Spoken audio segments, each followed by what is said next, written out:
I'm a day or two behind when I meant to get back on track with making these comparison videos, but I'm finally here, and I think I'm just going to barrel through all three that have to go with this one today, and then we can move forward. So let's get into it. This one's between the Palmer's Flip Balm and Juicy Watermelon, and this is the Chapstick Tropical Paradise Watermelon Splash from last summer, so let's get started. First off, format-wise, obviously, this is a stick, and this is a dome type. Well, I guess it's not that obvious unless you know it, but this is a dome type, even though it has a fairly flat top to it, but excuse me, but there it stands. Packaging-wise, though, they're both cute in their own way, but obviously this is cuter. This has the little watermelon graphic on the cap, and just looks like that. It's fairly basic for a chapstick, but still cute. Whereas this looks like a little tulip. Just, yeah, both sides are about the same, except this has the little flippy lip to make it open, and then just looks like that. It's really cool packaging. I like it a lot. So there's that. This is natural and organic. This is not. This is a synthetic.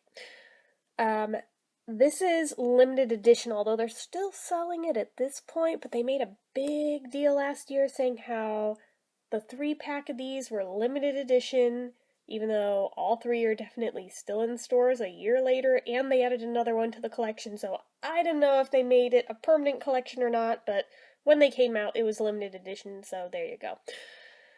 These, since there's only 3 of them in that collection that they come from, I think are just permanent staples for as long as they're selling them.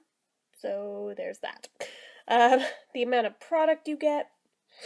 This one, I'm sorry, I'm all sniffly. This one is 1/4 of an ounce, supposedly, even though I'm very skeptical of that. Because, I mean, this does not look like the same amount as an EOS, but who knows. This, because it's a stick, there's less in it. It's 0.15 ounces, so yeah, it just depends what you're in the market for. Shelf life on them, it's about 12 months on this one. There's no set expiration date, but they claim 12 months after you open it. Since it's an organic, I kind of believe it, especially for how soft it is and for how much condensation builds up inside of this.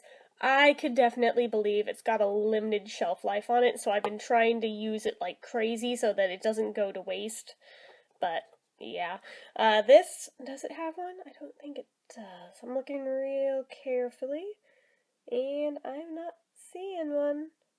No, I think this is good kind of indefinitely because it's a chapstick, so as long as it doesn't start getting a funny smell or appearance or taste or anything, I think it's alright.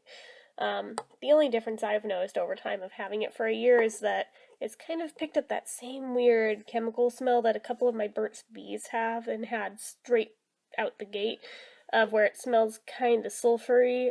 I don't remember that being a thing with this initially when it was brand new, but it could have been a thing.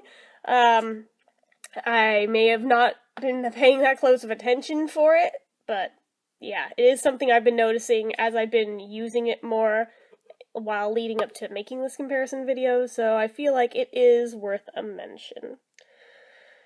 Price point on these are actually really fairly priced for both the packaging and for what you get. This, I believe, is only $2.50, maybe $3.50. I think it was $2.50 from Target.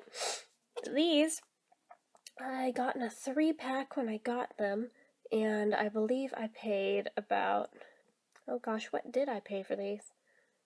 I feel like I paid about $9 for this 3-pack, which felt a bit much for chapstick, but I wanted them as soon as they came out, and I wanted them in the 3-pack so I wouldn't have to hunt for them, so convenience costs money.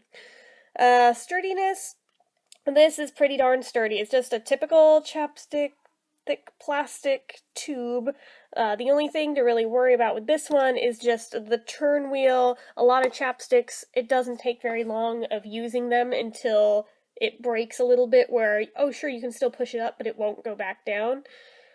I've mercifully been pretty lucky with this particular one, but most of my chapsticks have that issue happen with them almost like upon the first use.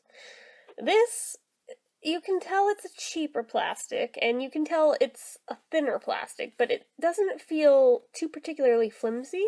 I'm just leery about the little turning mechanism because it opens so easily. It really seems like it would A, turn open in your purse, or B, that the little hinges would break fairly easily because they're just being held by two very small little pegs in there. I'm not sure if you can see them on the camera, but they're like right here and right here.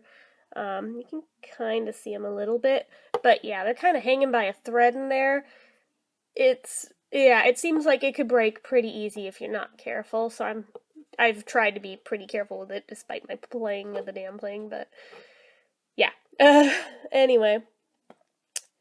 Special features, this has none, and there's no SPF, no medication. There's no SPF or medication in this either, but its special feature is it's a flip balm, and I just want an excuse to keep playing with it, and yeah, I'm gonna keep doing that every excuse I can find. The scent, yeah, there's a huge difference with the scent. This one smells very legitimately watermelony.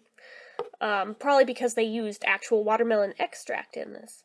But because of the cocoa butter, it almost has like a chocolatey undertone in there, which just smells really, really nice, in my opinion.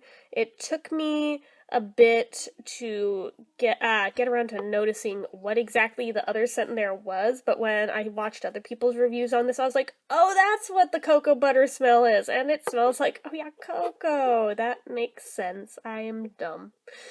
This, on the other hand, smells more like a watermelon candy, and at this point also has that weird kind of sulfury smell that I noticed on the mango and nourishing Burt's Bees. Yeah, so there's that. I like how this one smells way more personally, but this isn't bad per se if you can get past that sulfury smell. And like I said, I don't remember that being a thing when I first got it, so I don't know if that cropped up over time or if I just legit didn't notice it initially. But yeah, that's a thing. Flavor-wise, they both have a nice flavor. This is sweet, and it's actually pretty similar to the watermelon Revo, in my opinion.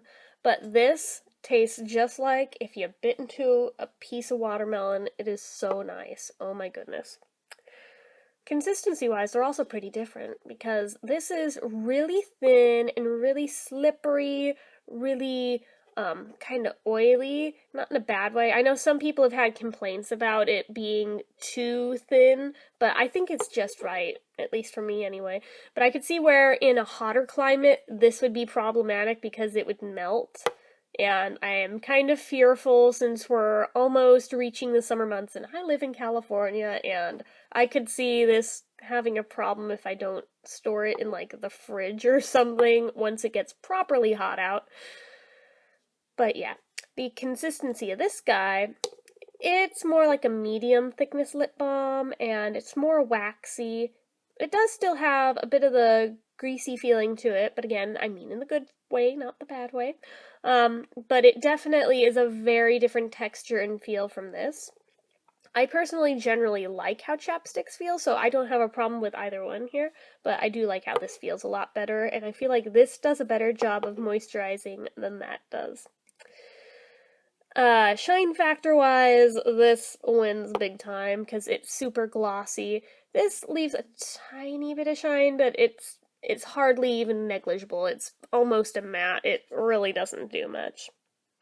And in terms of longevity, I'm actually surprised. This lasts considerably longer than most chapsticks do for some unknown reason. But this, I guess because of its thin nature, yeah, it's usually gone before even an hour passes. Part of it's probably because I lick my lips a lot while I have it on. But yeah, this is one point where the chapstick does get a better score because it does stay on your lips longer than this guy, so. And with the drink test, this one holds up, and this one just, for the most part, doesn't. I mean, it does a little, but not very well. But ultimately, if I were going to pick one of these two products over the other, hands down it would be this one, especially because it's quickly vying for the position of my favorite lip balm I have ever owned. So again, there is that. So, anyway, that's about all I have to say here, and as usual, if you like this video, click the like button. If you're not already and you'd like to be, click subscribe. Leave comments down below. Do you have either of these? Do you have both of these? Which one do you like better and why? And let me know what you'd like to see me review most next, and maybe anything else you feel like leaving me. And until next time, bye!